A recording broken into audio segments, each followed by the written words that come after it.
இந்த நம்பர் எல்லாமே கொஞ்சம் உத்து கவனிச்சீங்கன்னா எல்லாமே வந்து ஒரு கியூப் நம்பருக்கு பக்கத்துல இருக்கக்கூடிய நம்பர் தான். ஏன்னு பாருங்க, இங்க என்ன இருக்கு நமக்கு 342 இருக்கா? 342க்கு பக்கத்துல இருக்கக்கூடிய கியூப் என்னது? 343. சோ 343ல இருந்து என்ன பண்ணிருக்காங்க? 1 மைனஸ் பண்ணிருக்காங்க. 343ங்கிறது 7 கியூப். 7 கியூப்ல 1 மைனஸ் ஆயிருக்கு. 999 இது எதுகிட்ட இருக்கக்கூடிய நம்பர்?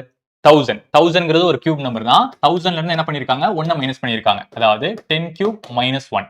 இங்க என்ன நம்பர் இருக்கு? 728 இருக்கா? இதுவுமே ஒரு கியூப் நம்பருக்கு பக்கத்துல இருக்கக்கூடிய நம்பர் தான். என்ன கியூப்? 729. அதுல இருந்து என்ன பண்ணிருக்காங்க? 1 மைனஸ் பண்ணிருக்காங்க. 729ங்கிறது 9 கியூப். சரியா? சோ 9 கியூப்ல இருந்து என்ன பண்ணிருக்காங்க? 1 மைனஸ் பண்ணிருக்காங்க. பாத்தீங்கன்னா இங்க 10 போட்டிருக்காங்களா? அதுல இருந்து 1 மைனஸ் பண்ணி இங்க 9 கியூப் எடுத்திருக்காங்க. சரியா? அப்ப இங்க 7 இருக்கு. அப்ப இதுக்கு முன்னாடி ஒரு நம்பர் இருக்குமா? அந்த நம்பர்ல இருந்து என்ன பண்ணிருப்பாங்க? 1 மைனஸ் பண்ணி 7 கியூப் எடுத்திருப்பாங்க. எந்த நம்பர் இருந்திருக்கும்? 8 கியூப். சோ 8 கியூப் மைனஸ் என்னது?